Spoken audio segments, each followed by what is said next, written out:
L'actualité de Jean Dujardin s'enchaîne à toute vitesse. Alors qu'il vient à peine d'être nommé pour le trophée de meilleur acteur au César 2023 pour son rôle dans le film Novembre de Cédric Jiménez, l'acteur oscarisé est déjà en pleine promotion pour un autre long métrage, Sur les chemins noirs, de Denis Imbert. Un projet adapté d'un roman de Sylvain Tesson, qui raconte le voyage d'un écrivain à travers la France rurale et qui est attendu dans les salles obscures françaises pour le 22 mars prochain. L'acteur français de 50 ans y tient le premier rôle, et s'y estime donc tout naturellement qu'il était présent à la projection en avant-première du film jeudi 26 janvier 2023.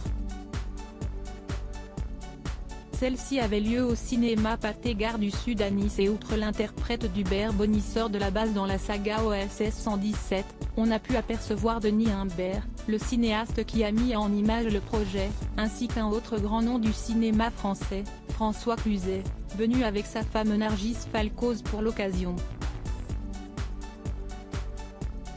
Mais si Jean Dujardin n'était quant à lui pas accompagné de celle qui partage sa vie depuis 2014 et son divorce avec Alexandra Lamy, Nathalie Péchala, s'y estime tout simplement car cette dernière est actuellement bien occupée en ce moment même, elle aussi.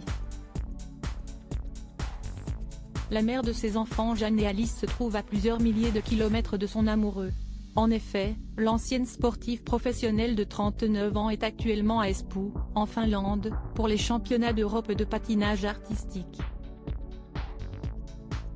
Loin des yeux près du cœur si elle a elle-même remporté cette compétition à 2 reprises, en 2011 et en 2012, lorsqu'elle était encore danseuse sur glace professionnelle, s'y estime aujourd'hui en tant que commentatrice et chroniqueuse pour la chaîne Eurosport qu'elle participe à cet événement international.